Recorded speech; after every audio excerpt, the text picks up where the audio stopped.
سڵاو لە بینەرانی پرۆگرامی بەیانی 24 چۆنن؟ هیوادارم کە باش بن، تەندروستێکی باشتان هەبێت و ئەمڕۆ ڕۆژێک بێت پڕ لە ئاسوودەیی، پڕ لە تەندروستی، پڕ لە زەردەخەنە بۆ ئێوە. هیوادارم کە بە ئامانجتان گەیشتە بن. ئەم بەیانیە و بەیانیە بێت کە چەندێک کە چاوەڕێن کە بە ئامانجتان بگەن وان بەیانیە پێی بگەن. یاخودەوانەی کە ئامانجێکیان هەیە ئەمڕۆ هیچ درێغی مەکەن، یەکەم هەنگایی بۆ بنێن ماوەیەکی تر دیسانەوە کە سڵاوتان لێکەم ئەڵێم هیوادارم کە بە ئامانجتان گەیشت بێتن تۆ یەکێبی لەوانە. هیوادارم لە هەرکوێیەکن لەش ساغ و تەندروست بن. با لەگەڵ من دەست پێ بکەین بۆی بزانی لە پرۆگرامی ئەم بەیانیەی بەیانی 24 چی بۆ ئێوەی بینەری ئازیزی ئێمە ئامادەکراوە کە بخێنە بەردیتان و ڕۆژەکەتانی پێ دەست پێ بکەن و ڕۆژەکەتان پرسود و جوان بێت. بۆ دۆکیۆمنتکردنی دۆسێ ئەنفال سێ پەرتووکی نوێ چاپ و بڵاوکراونەتەوە. یەکەم ڕۆمانی کوردی لەسەر ماددە هۆشبەرەکان نووسراوە، ناویشی کریستاڵە. قەڵای والی کە تەمەنی زیاتر لە 120 ساڵێ ئەم قەڵایە کە ئێستای بینن لە ناو پرۆگرام باستان بۆکەم کە ئەم قەڵایە لەکوێیە وەکراوە بەچی.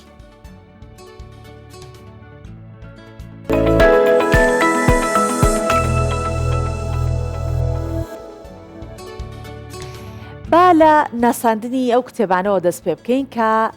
لە کەرکووک سێ کتێب کە هەرسێکیشیان نوێن ئامادەکراون چاپکراون کە باس لە دۆسێ ئەنفالەکەن و دۆسێ ئەنفال تاوتویەکەن. کتێبەکان بریتین لە تاوانی جێنۆساید لە عێراق و دیوە شاراوەکانی دادگای ئەنفال و دۆسەی ئەنفال لە دادگای تاوانەکانی عێراق کە کاری لەسەر کراوە وەکراون بە سێ پەرتووک. ئێمەش لەم راپۆرتە باسییانەکەین لەگەڵ.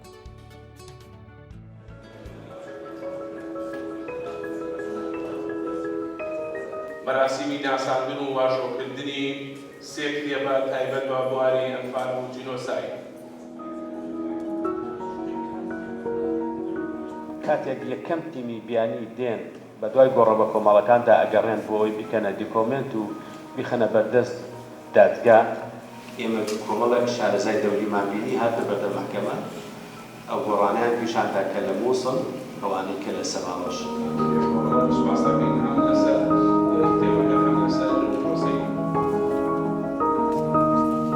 لێرش شارەتیدا و یاساکەم لێرانەدا لەوە بۆ گەشتاوەزی بۆ خێنن. ئیتر ئەلێەوە ئیشەکانی ئێمە دەستی پێ کرد. بۆ کۆنامی لێکۆڵینەوە سەرتا ئەم شتەکان پێش ئەو پرۆسەیە هاتن هەندێک ئایدیان وەرگرت. بەنسبەت ئەو ئافرەتانەی کە اختصاب کراون، ئافرەت زۆرن کە اختصاب کراون لە نوگرە سەلمان و سزنەکانی تر تاکە ئافرەت کە ئامادە بوو هاتە بەردەم دادگا و لەوێنانە ئیتر بە کۆمەڵێ مەرج کە لەگەڵ من ئیتفاقی کرد و منیش لەگەڵ محکەمە ئیتفاقم کرد کە بتوانێت باسی ئەوە بکە کە چۆن اختصاب کراوە لەسەر دەستی عاجازی کە مدیری هینەکە بووە سزنەکە بوو. کتێبی تاوانی جینۆساید لە عێراقدا کێشەکانی بەرپرسیارەتی تاوانکاری بۆچی بۆ دەبێت بیر لە نووسینی وەها کتێبێک بکرێتەوە. بۆیە ئێمە هەوڵمان داوە لەم کتێبەدا ئەو تاوانانەی کە بەرامبەر بەگەلی کورد کراوە دیارترینیان تاوانی ئەنفالە کە بۆ دەبێت ئەم تاوانە تاوانێکی نێودەوڵەتی بێت بە هەموو پێوەرەکان کە لە ڕووی زانستیەوە دەسەرمێنرێت. ئامانجمان ناساندنی ئەم کتێبانەیە بۆ نەوەکانی داهاتوو و کتێب بۆ خۆی ئامرازێکە بۆ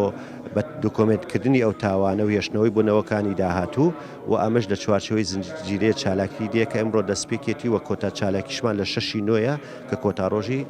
تاوانی ئەنفالە.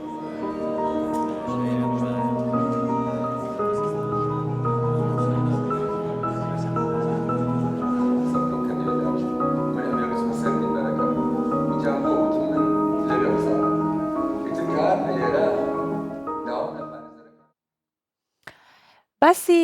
کەرەستەیەکتان یاخ کەلوپەلێکتان بۆ ئەەکەم پیاوانی کورد بەشێکیان حەزێکی زۆریان لێیە. ئەو کەرەستەیە تەسبیح یاخود ئەو کەلوپەلە جا کەلوپەلێکی کە لە پوریشە کە کوردەواریە و مێژووی بەکارهێنانیشی زۆر کۆنا. دەنکەکانی لە تاشینی مادە یاخود بەردی جۆرا و جۆر دروست دەکرێت. بۆ نمونە دەنکی قەزوان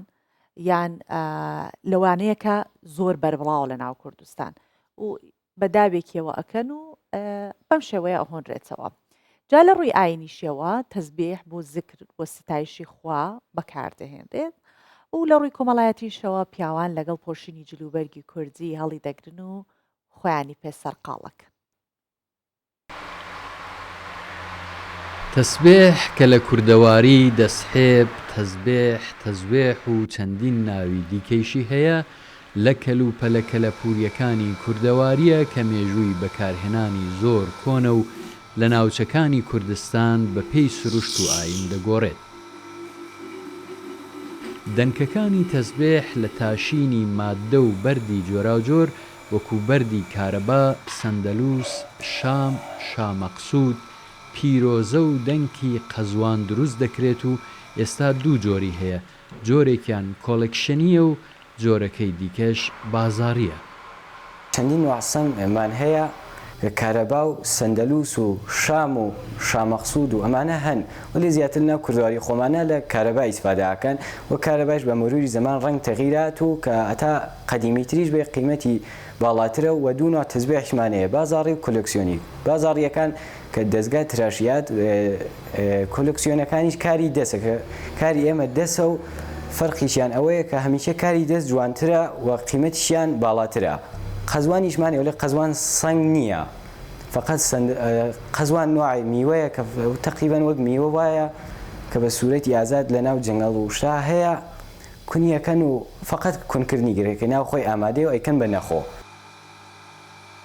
تەسبیح لە کۆندا بەهۆی ئەوەی زۆرینەی خەڵکی کوردەواری نەخوێندەوار بوون و ئامێری ژمێریاریش نەبووە، وەکو چۆرتکە بۆ ڕێکخستنی کاروباری ژمێریاری بەکار هاتووە.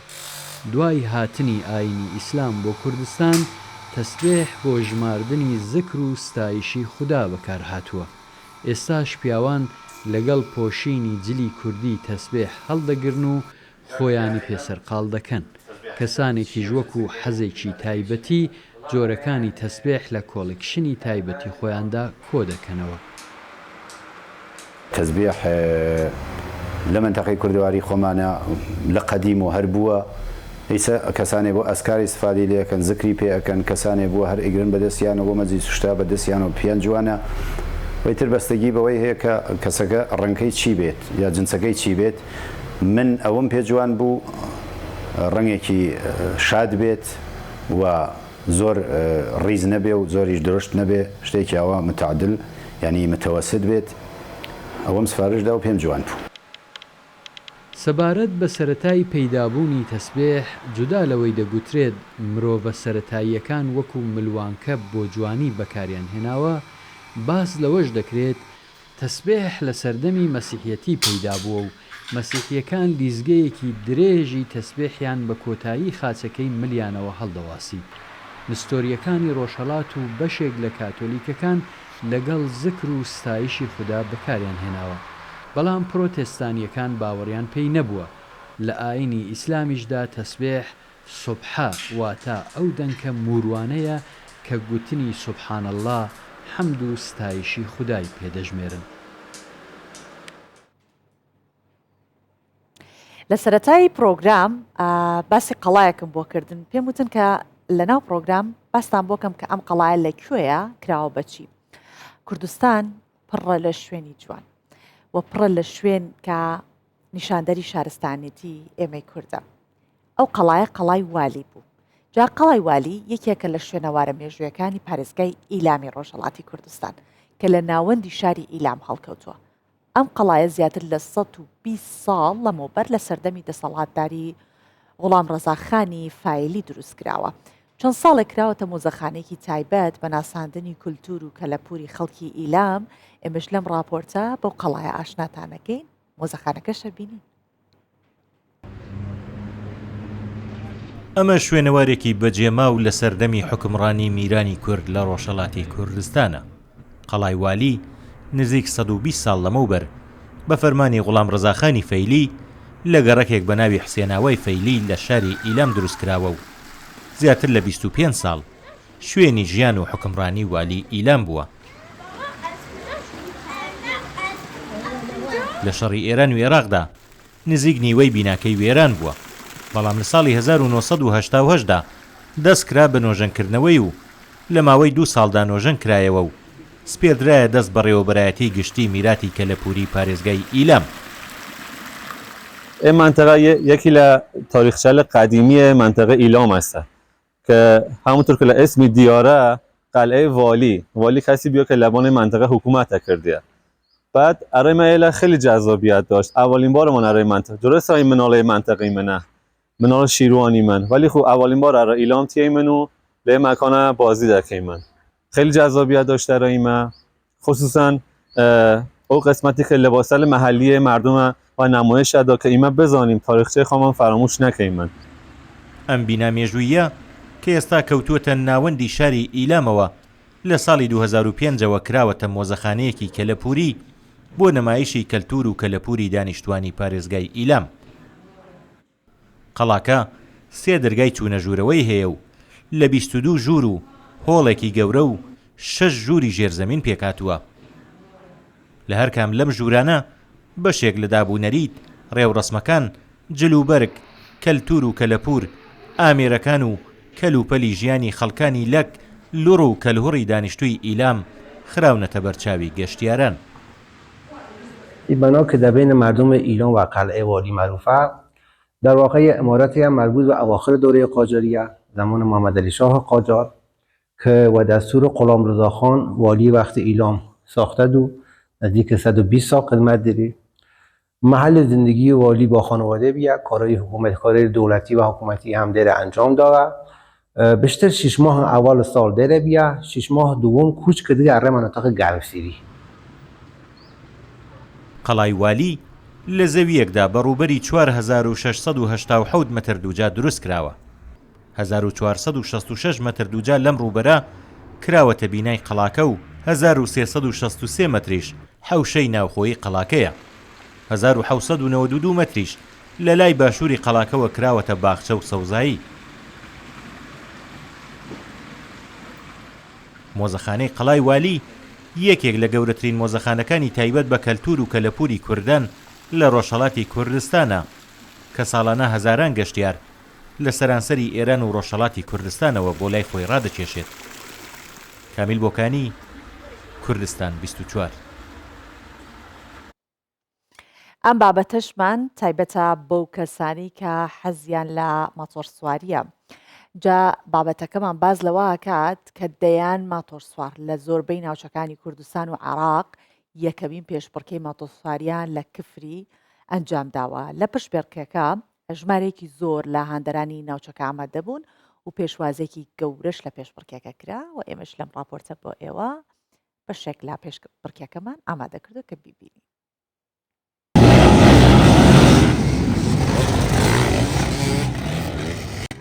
بە بەشداری دەیان ماتۆرسوار کە لە زۆربەی شار و شارۆچکەکانی کوردستان و عێراقەوە هاتبوون بەشداریان لە یەکەم پێشبڕکەی ماتۆرسواری کرد لە کفری.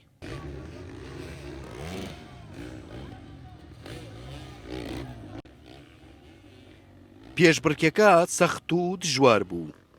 بەشداربووان دوای 2 گەڕی خولانەوە لە گۆڕەپانەکە محەممەد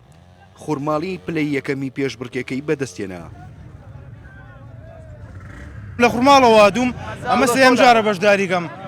ئەلحەمدوللا ئەمڕۆ پلەی یەکەم بەدەستێنا لە شاری کفری. پێشتریش لە سێ سایق بەشداریم کردووە، پلەی دووەم بەدەستێناوە. لە هەڵەبجەش بەشداریم کردووە.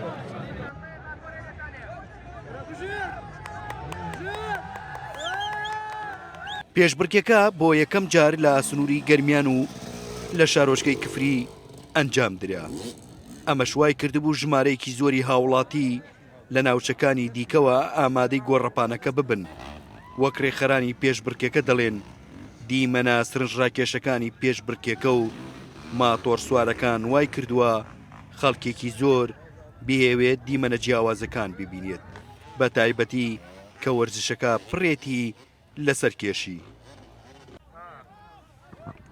42 بەشدار بوو بەشداری کردووە لەم پاڵەوانێتیە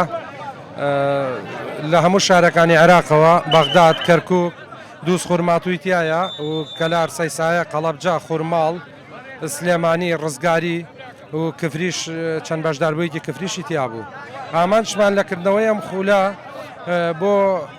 زیاتر ئەوەی کە لە گەنجەکانمان لە ناو شارە ئەو هینەی دڵیان دەرنەبڕن لێرە بتوانن تواناکانی خۆیان نیشانی خەڵک بدەن. پێشبڕکێ و سەرکێشیکردن بە ماتۆر لە پێناو بەدەستێنانی پلەی یەکەم یاریەکی تا ڕادەیەک نوێ لە کوردستان. بەڵام گۆڕەپانی پێشبڕکێکان و شوێنی ئامادەبوانیش کە بۆ سیرکردنی پێشبڕکێکە دێن هیچ مەرجێکی سەلامەتیان تێدا نییە. ئەمەش گیانی بەشداربووان و ماتۆر سوارەکانیش دەخاتە مەترسیەوە. هەرێم جاف کوردستان 24 کفری.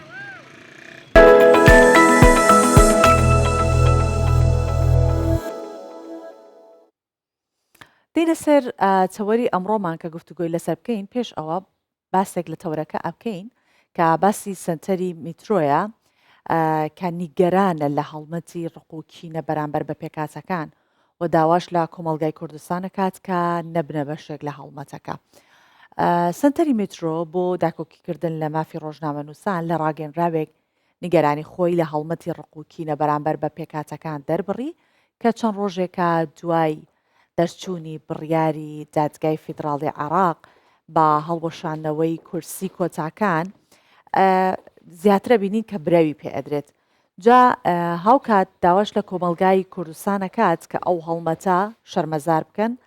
وە خۆشیان نەبنە بەشێک لە گوتارە میدیایی و سیاسیەکان کە برە و بەڕق بدا بڕۆ بە کینە بدات ئەو پێکەوە ژیانە جوانی کە لە هەرێمی کوردستان هەیە تێکی بدات. ئەمانە بەرامبەر با کەمینە نەتەوایی و ئاینیەکان لە هەرێمی کوردستان نەکرێت. هەر بۆ ئەم مەبەستەش ئێمە لە پرۆگرامی بەیانی 24 گفتوگۆی زیاتر لە سەرم بابەتە هەکەین بۆی کە لە کۆمەلگای کوردستانە یاخود لە کۆمەڵی یاخود کۆمەڵانی خەڵکی کوردستان کە بەکارهێنەرێکی زۆری سوۆسیال میدیان ڕۆژانە نەهێڵین لە سوۆسیال میدیا و ناوەنجە ببێتە ناوەندێک کە لەوێت ڕق و کینە بڵاو بکرێتەوە بەرامبەر بە نەتەوە و هەروەها کەمایەتە ئاینەکانی دیکە و کەمایەتە نەتەوەکانی دیکەکە لە هەرێمی کوردستان ئەژین. جا سەبارەت بەم بابەتە ئەوەشی کە دەیبینن ئەو راپۆرتەیەکە لە سوۆسیال میدیا و یاخود وێبسایتی کوردستان 24 بڵاو کراوەتەوە و ئێمەش وەکو ئەرکی سەرشانی خۆمان هەڵەستین بە زیاتر وشیارکردنەوەی هاوڵاتیانی هەرێمی کوردستان و سەبارەت بەم بابەتە میوانمان دکتۆرە سۆلاف ئاکرێی پسپۆر لە یاسای دەستوری و هەروەها مامۆستای زانکۆ لەگەڵمانە ئەم بەیانیە بەخێرهاتی دکتۆرە. سپاس بۆ جەنابەت. دکتۆرە دەمانوێت باس لەوە بکەین تا چەندە بڵاوکردنەوەی ڕق و کینە ئەبێتە هۆی ڕەفتارێکی شەڕەنگێزی لە ناو کۆمەلگا بە تایبەتی کە ئێستا دەبینین بەشێک لە کەمینەکان بەر هێرشێکی ناڕەواکەوتون و بێگومان کوردستانی هەمووانە و لێرەدا دەژین. ئەمە کار ناکاتە سەر دەرونی ئەوان و شەڕەنگێزی دەرونی بۆ ناو کۆمەلگا پەیدا ناکات. سەرتا بەینتان باش بینی باش لە هەموو گەلی کوردستانی دەکەم وشەی گەلی کوردستانی بەکاردێنم لە بەرێ نەتەوەی کوردین بەڵامۆک و گەلی کوردستانی پێک هاتووە لە چەندین نەتەوە ئاینی جیاواز. گەلی کوردستان بەم مۆزاییکە جوانە بەم هەمە جۆریە بەم فرە نەتەوەی و فرە ئاینی و فرە زمانی جوانە. ئەم فرە نەتەوەی و ئەم فرەی و هەمە جۆریە دەبێ بێتە مایەی دەوڵەمەندکردنی کولتوری کوردستانی نەک بێتە مایەی ململانیە و ڕقوکینە و ڕفتاری ناخۆش یاخود هەر ڕەدفعلەکە بێ لەسەر هەروی تارێک. یعنی سەراحەت هەرێمی کوردستان حکوومەتی هەرێمی کوردستان هە لە سەرەتای دامەزراندنیەوە جەختی کردەوە لەسەر پاراستنی مافی پێکاتەکان وەکو چۆن بڵێ چارەسەرکردنی ئەو تاکڕەویەی کە هەبوو لەلایەن ڕژیمی باسەوە پێش ساڵ 91 بۆیە جەختیان کردەوە لەسەر پاراستنی مافی پێکاتەکان بینیمان بە چەندین جیاواز بە چەندین ڕێگا بۆ نمونە دابینکردنی کورسی کۆتا لە پەرلەمانی هەرێمی کوردستان هەروەها جەختکردنەوە لەسەر نوێنەرایەتیکردنی پێکاتەکان لە دام و دەستگاکانی حکوومەت لە پلەی وەزیر بێ ئیتر یاخود هەر پلەیەکە بێ بەڵام پێکاتەکان هەمیشە بەشێک بوونە لە حکوومەتی هەرێمی کوردستان. دکتۆرە پێشەوەی کە بینە سەر ئەوەی کە لە دام و دەستگا معنیەکانی هەرێمی کوردستان چۆن مامەڵە لەگەڵ پێکاتەکان کراوە بەڵام با باس لە ئیرهابی فکری بکەین چونکە ئێمە هەمیشە باس لە تیرۆرکردن ئەکەین باس مەترسیەکانی تیرۆرکردن ئەکەین باسی مەترسیەکانی ئیرهابی ئەکەین تەنیا تیرۆرکردن و ئیرهاب ئەوە نییە کە تۆ چەکێکت پێ بێ بەرامبەرەکەتی پێ بکوژی ئیرهابی فکری بە ئەندازەی بە بارتەقای تیرۆرکردنی کەسێک مەترسیدارە ئەمە تا چەند دەبێتە هۆی ئەوەی کە بڵاوکردنەوەی ئیرهابی فکری لە ناو کۆمەڵگای کوردی دروست بکات ئەم بڵاوبوونەوەی ڕقوکینە بەڵێ بێگومان بڵاوکردنەوەی وتاری کەراهیەت و بڵێن ڕقوکینە کارگیری دەبێت لەسەر ئەو پێکەوە ژیانی کە هەیە ئەو ئارامەیە کە هەیە ئەو قسەقامگیری کە هەیە لە هەرێمی کوردستان یعنی من هەمیشە تەنانەت بۆ قوتابیەکانشم دەڵێم ئەو پێکەوە ژیانی هەیە لە هەرێمی کوردستان لە هیچ وڵاتێک نییە یان بۆ نمونە لە فەڕەنسا کە داوای دیموکراسیەتەکە جێبەجێکردنی دیموکراسیەتەکە لە وڵاتەکانیکە کەچی خۆیدان نانات بە مافی بریتۆنس یاخود باسکەکان کە زمانی خۆیان بەکاربێنن یان بۆ نمونە لە سویسرا بینیمان چەند ڕقوکینە هەبوو یاخود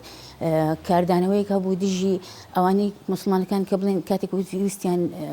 مزگەوت دروست بکەن لە فەڕەنسا ڕموزی دینی لەناو قوتابخانە ینی پێڵێن کابانە ئەو ینی هەرچی ڕموزێک دینی هەبێ قوتابی نابێ لەبەری بکات ینی ئەمانە هەمووی ئەوە لە هەرێمی کوردستان ئەو شتانە نییە یعنی هەمیشە دائما ئەڵێم هەرێمی کوردستان لە ساڵ 91 بۆ سیف هەڤن بۆ ناوچەی ئارام نەک بۆ ینی تەنانەت کوردستانیەکان بۆ پێکاتە عێراقیەکانیش بینیمان لە دوای 2023 ئەو شەڕی تایبەتگەری هەبوو هەمیشە هەرێمی کوردستان وەکو ناوچەیەکی ئارام بوو داهاتن بۆ هەرێمی کوردستان جێگیر دەبوون ئەو تاریخ بەڕاستی کە ئێمە لەم ماوەیە ینی تێبینیمان کرد ئەوە ینی لە ڕێگای بڵێن سوۆشیال میدیایە سوۆشیال میدیایش فەزایەکی زۆر فراوانە کۆنتترۆل ناکرێ لەسەری بەڵامەوە پێناسەی هەموو گەلی کوردستان ناکات بێگومان کۆمەڵانی خەڵکی دەروون نەخۆشن کە دەیانەوێت هەمیشەش مەبەستیان بووە هەر ڕووداوێک بقۆزنەوە بۆی کە ئەو پێکەوە ژیانە جوانی کە لە هەرێمی کوردستان هەیە بیشێوێننجا ئەگەر بە چڕنوک لێدانێکیش بوو بێت بێگومان ینی تەنانەت ئەوانەی کە لە سوۆشیال میدیان دەبینی ئەو بوێرەیان نییە ناوی خۆیانش بەکاربێنن یعنی لەژێر ناوێکەوە لەژێر ناونیشانێکەوە خۆیان شاردوێتەوە لەوانەیە ئەسڵان خۆی برادریشی هەبێت دۆستیشی هەبێت لە پێکاتەیەکی کە و ڕۆژانیش مامەڵی لەگەڵاکە بەڵام جورئەتی نییە لە بەردەمیە بەڕاستی قسە بکات بەو شێوەی معنی ئەمە سوۆشیال میدیا هەندێک جار دەبینین ئینسان تووشی دووڕوویی دێنێت یعنی جورئەتی نییە بەڵام بەو شێوەیە هینەکات ئەو تارانەی هەیە وەکو وتت نەخۆشیێکی دەرونی هەیە بەو شێوەیە بڵاوی دەکاتەوە بەو شێوە تعبیرەکە لە ژێر ناونیشانێکی ئازادی ڕادەربڕی نەخیر ئازادی ڕادەربڕین وان نابێت ڕادەربڕین بەو شێوە ئەبێت کە تۆ زەرەر نەگەینی بەوەی بەرامبەر ئەویش ئازادە ئەویش مافی خۆی بەرگری لە خۆی بکات ئازادی ڕادەربڕین بۆ مانایەنە کە تۆ ئازادی بەرامبەرەکەت بە هەموو شێوەیە پێشێل بکەی بە ناوی ئەوەی کە تۆ ئازادی ڕادەربڕینت هەیە ئەو ممارەسەی توقوسا تایبەتەکانی نەتەوەی خۆی نەتوانێت بکات و بە خۆی بڵێ من ئازادی ڕادەربڕینم هەیە من کوردە یان بەو بیرە دەمارگیریە بیرکاتەوە من کوردم و کوردستانیم ئێرە بەس جێگیر بەڵکی کوردستانە یعنی لێرە بە ئەبێ شتێکیش بزانین پێک هاتەکان ئەوانەی کە پێکاتەی بڵێن کە جیاوازن لە ڕووی کولتوریەوە لەگەڵ ئەوانەی کە زۆرینەن لە هەر کۆمەلگایەک ئەوە مانای ئەوە نییە ئەگە ژماری لە ڕوو ژمارەوە کەمترە مانای ئەوە نییە مافی کەمترە نەخێر ئەو هاوڵاتیە هاوڵاتی ئەم ناوچەیە ئەرکی حکوومەتە هەموو مافەکانی و ئیمتیازاتی جێبەجێ بکات هەروەها پێکاتەکەیش کاتێک لە ڕووی ژمارەوە کەمترە واتە ئەوە نییە ئەرکەکەی کەمترە نەخێر شان بەشانی هەموو هاوڵاتیەکان یعنی ئێمە لەژێر بنەمای بە هاوڵاتی بوون قسە بکەین پێکاتەکان چ زۆرینە بن چ کەمینە بن هەمان ماف و ئەرکیان لەسەرە پێکاتەکانش ئەبێ ئەوە بزانن مافی پێکاتەکان بە 2 کورسی کۆتا کورت نابێتەوە. یعنی کاتێک ئێمە هێرشی داعش بۆ نمونە لەسەر هەرێمی کوردستان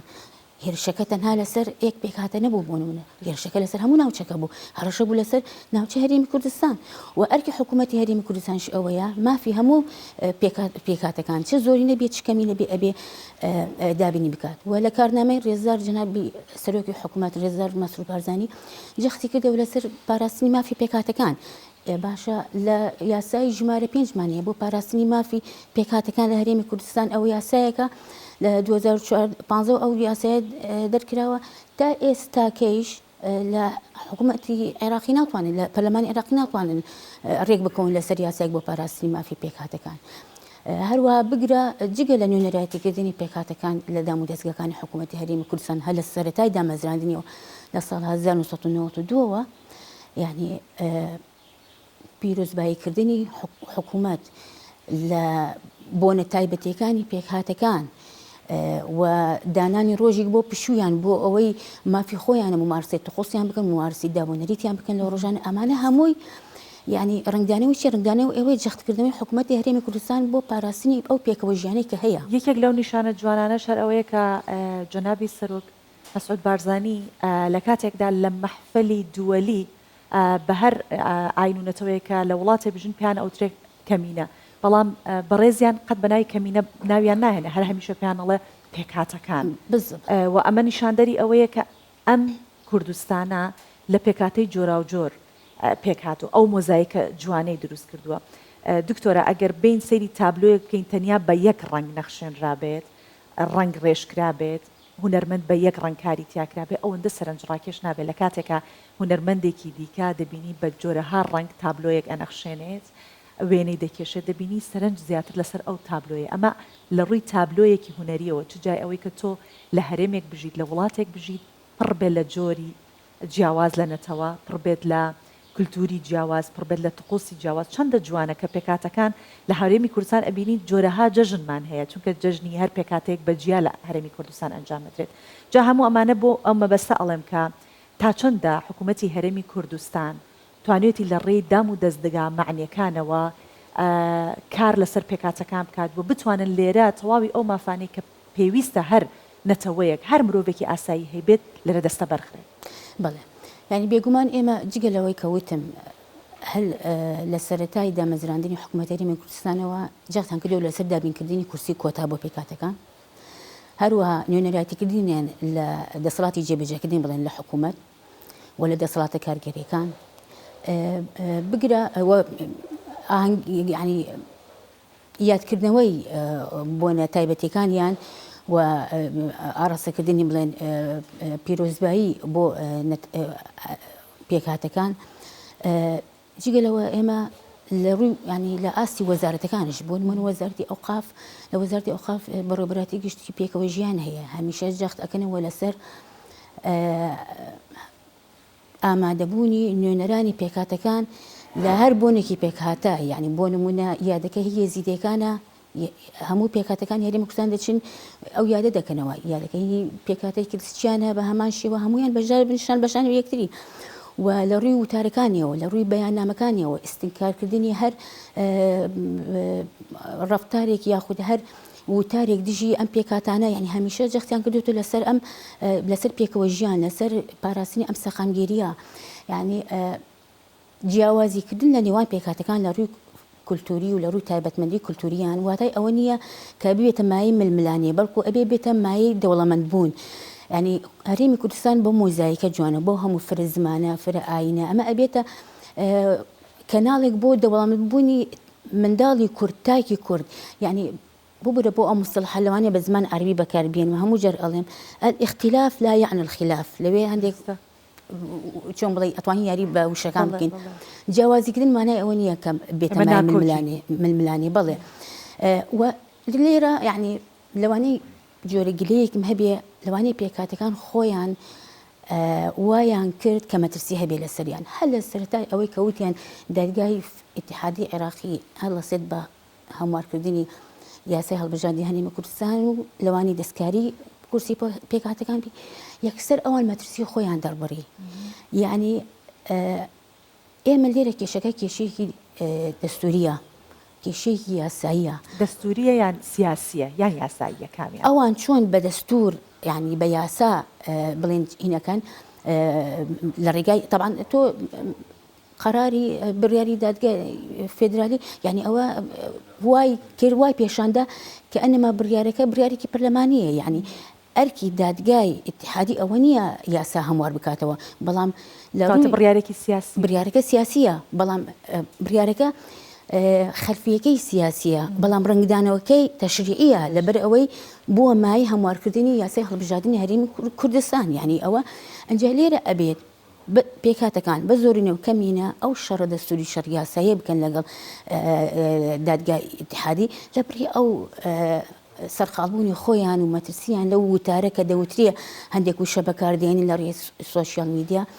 هەرێمی کوردستان ئەبێ بە یاسا جەخت بکات و لە سەرمافەکانی خۆی چەندین ڕێگای دەستوری و یاسایی هەیە لە یاسای هەڵبژاردننی وڵاتەکان لە سیستەمی هەڵبژاردننی وڵاتە دیموکراسیەتەکانش پەیڕەو کراوە بۆ دابینکردنی مافی پێکاتەکان جگە لەوەی لە سیستەمی کۆتا یعنی بۆ نمونە پارتێکی سیاسی سەر بە پێکهاتەیەک کە لە ڕووی ژمارەوە کەمە بەشداری ئەبێ ئەکات لە هەڵبژاردن لێرە یاسای هەڵبژاردننی ئەو وڵاتە دەڵی چی دەڵی ئەگەر هاتوو 5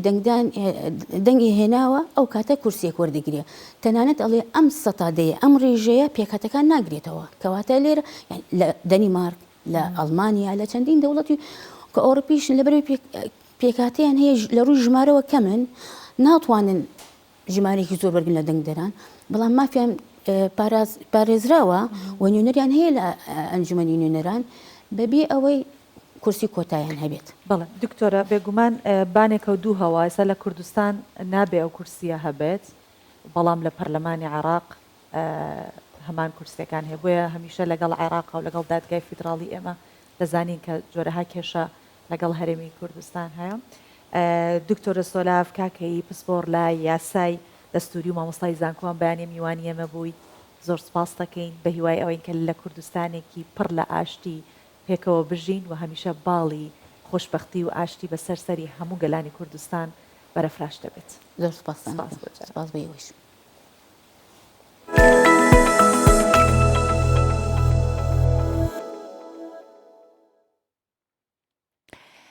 باس لە ڕۆمانێکی تایبەتەکەین ڕەنگە لە جۆری خۆی ئەمە یەکەم جۆری ڕۆمان بێت کە تایبەت بێت سەبارەت بە مادەی هۆشبەر و یەکەم ڕۆمانی تایبەت بە بڵاوبوونەوە بەکارهێنانی مادەی هۆشبەر لە نووسینی ئەحمەد جاسم نووسەر و ڕۆژنامەنووسە کە بە زمانی کوردی بڵاوی کردوتەوە نووسەر ئەڵێت کە هیوادارم لە ڕێگەی ئەم کتێبەوە کە بە ناوی کریستاڵە بتوانم مەترسیەکانی مادە هۆشبەرەکان ڕوون بکەمەوە شی بکەمەوە و بەرچاوڕوونی بدەمە گەنجان وحاكم يقبله وكابرات ورميت اتبنى دف حكيم ولقمان ولاد قرن علاجه فيتشيا لجن هفيب تني ايك علاجه هي او شي او سرك يد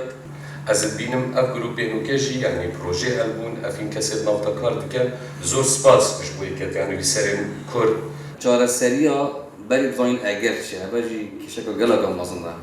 وظيفه من النبيسكار اوا اس حكمه هيركاتي بابتي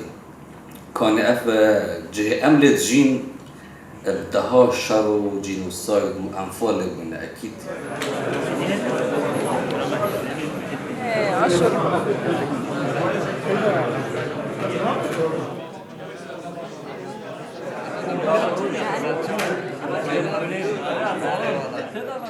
كريستال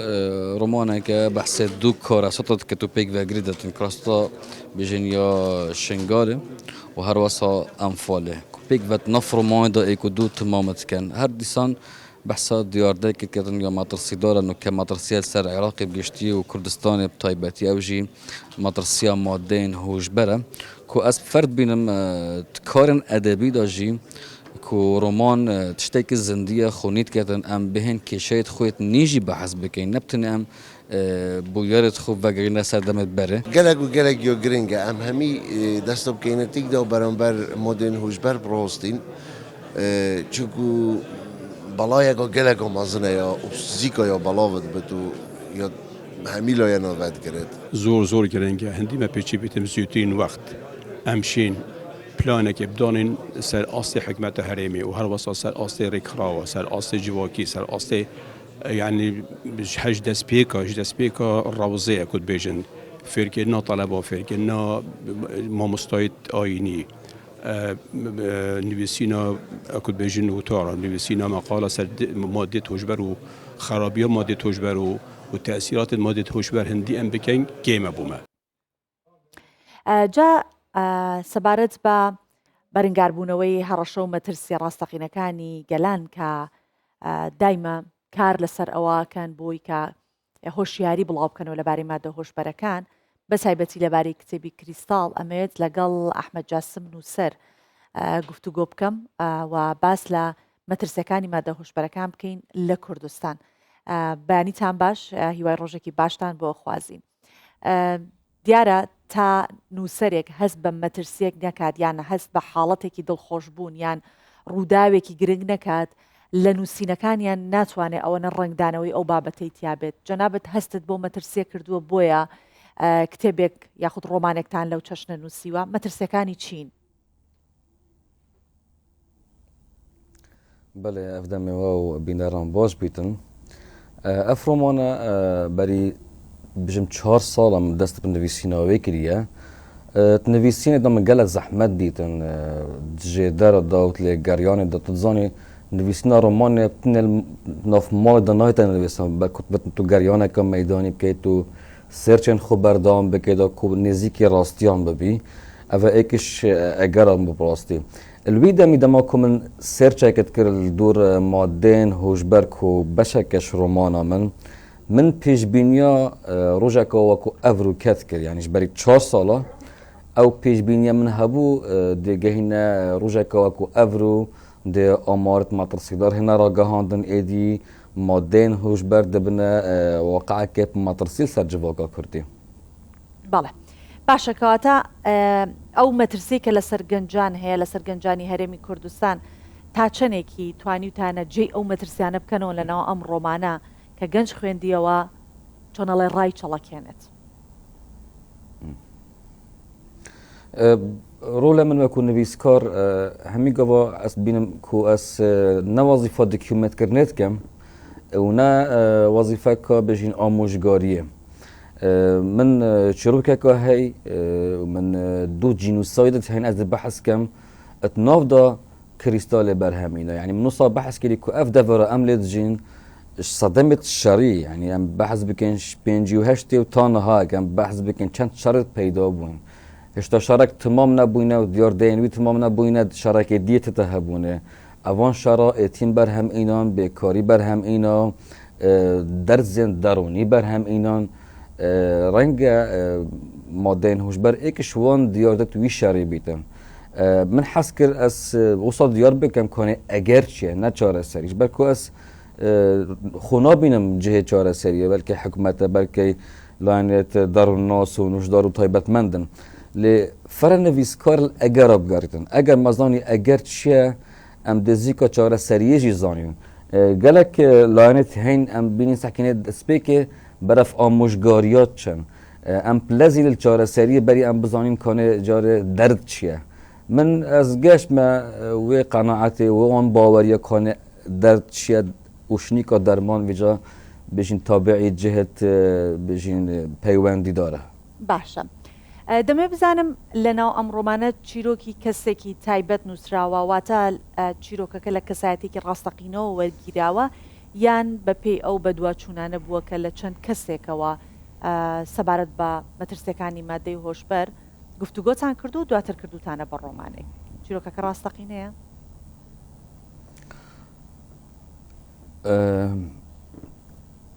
ڕۆمان کارێکی هونەریە ئەگەر چەند یا ڕاستەقینەشی بیتن یا ڕاستەقینە نینە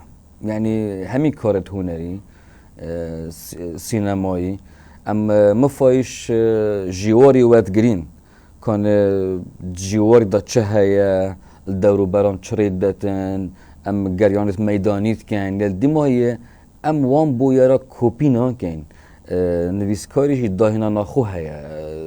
لەسەر کارێکتەرت خۆ دەچاوە لڤنیت دەچاوە خزمەتا چیرۆکا خوکەتن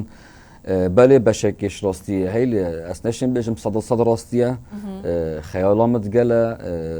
تەکنیکامت گەلە و شێوازێ منە نویسێنێ تایبەتە بيجن تكاليكا نبرا خيال وواقعي ده وكيم بحث كري وأذ بينمكو اف مادة هوش بري الميدان ده هي الجوريوان فاكونيت مكرين جبري أز دست برومان بكم جوري كي جلا كي مطرسي داره ومن خاندنا كباش من السركية بزانم كان لما كمروف كارت إنيتن انجام تویچنه کو کریستاله داکو از بشم ابی کاراکتر مادین هوش بر کارت اینیتن دچوشم توظیف کم رومان خودم من مفاش گریانت میدانی جی کر و هر وصا دزگهت را گهاندنیت کو افتواره آزراندی و اکش ودیجی دزگه کردستان 24 کو از بینم بری 3-4 ساله جی من هر 24 بحث کرد بكم الرومانة كبرفهايا رنجل دامي من سرخو كرامال ومن برف دماهي كيتشوم لدريج بو ماوية نفيسيني براستي بينم في دماهي كي ال 24 جي بكو اس تحت كمي اف ريكلامنت هوش داريه هنا اف برنامج طيبت هنا لسر مادين هوش بر افا بینگاه بکا گله که باشه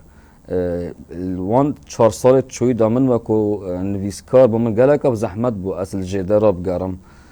گله که فرد از که مجی ببنه جدر بو نه بس بو نویسکاری بو خیزانه بو همی اندام مالک و مطرسیه که جدیه اما تواره که نگرد دای حزبایتیه نگرد دای چتکی سیاسیه بت همی دزگهت را گهاندنه خلوی تواری بکنه خودم باشه کاگ احمد للرومانكت سي باسي جوازه يكيان باسي او جينوسايديك لا شنقال كرا وجينوسايدي انفال وهروها باسلا مترسي مادهوش بركان چون ام سدان نيت ياخد ام سبابه تگرنگت بيكو تيقال كيش كردو بوچي هر سيكيان بيكو ليك رومان بله هنر النویسین دیت نامن یعنی اوجی وکی هر بواره که دیه راهنام پید بیدم اشیام نوبرا 125 پارا دا بحث گلک توارا بکن براستی یکیش واجی انفالا 1988 یا بهدینان کل رخی آمدیه گندک هیا گنده گیزه که بیت دبرا برگاره یان الوی گندی همی او جنجت الثماني منو ما سنترجي لصالين هاشتياج دايبون هميد بابن او من قلت يا جندي ايتيما توشي انفال بوينه الويري من كاركترك تشيكريا كو خزانه خوش دست دتن و ترت نف باجري دا يكش رزگار بويان اللي رزگار بويا که ادي خزانه نمايه بيتا بازرگان مادين هوش بر الله يجدي من بحث شر داعش شکریه و کاراکتره که از دی که قرمانت نف ویت هوریدا ویجی هفرکیه کاد گل خوهی و جیانوی ادیل دو که گلب زحمت که بیتن دیری مالا خو کمالای دست داعش دایا من اصلا دیار کرد که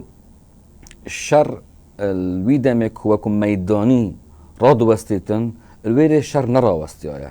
شر بيجن وكو بيك دادان يا راوستيا اللي اما وكو ديارده وكو درزن دروني وكو تراجيديا شر بردام بيتن يعني بس بري 8 سالا تنها ژاپنش هیروشیما رزگار نبوده يعني اگر ژاپن چند پیشکتیه چند شیایه الاسته که بلند زانسته بیتن هیروشیما درزکت دیروکا ژاپن دارن گه شارک بیتن باشه عمل جهه کینه جغرافیا کینه هر چند سال هم توش شارکی بودن ام افنفش نوطا وهشتيا مجبلي شريط شديدية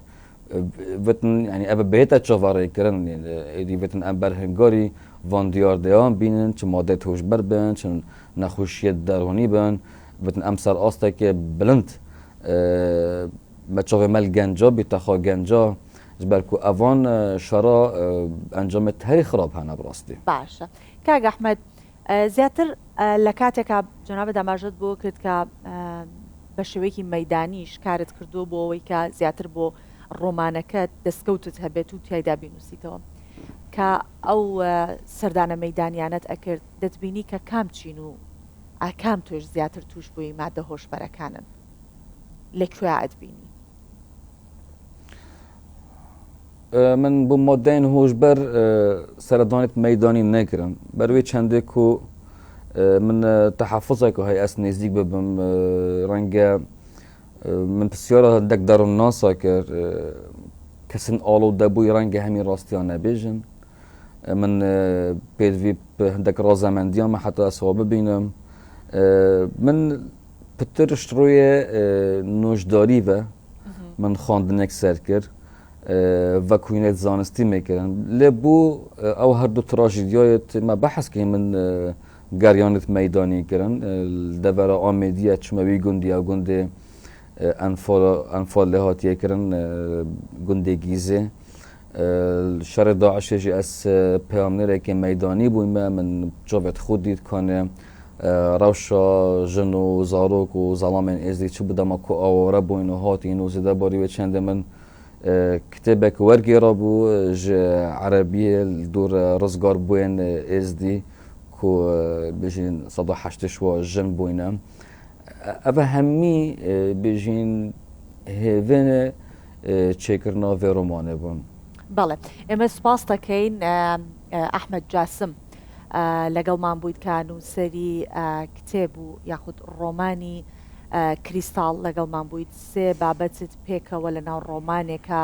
ئاوێتەی یەکتری کردبوو کە هەرسێکی بۆ گەلی کوردستان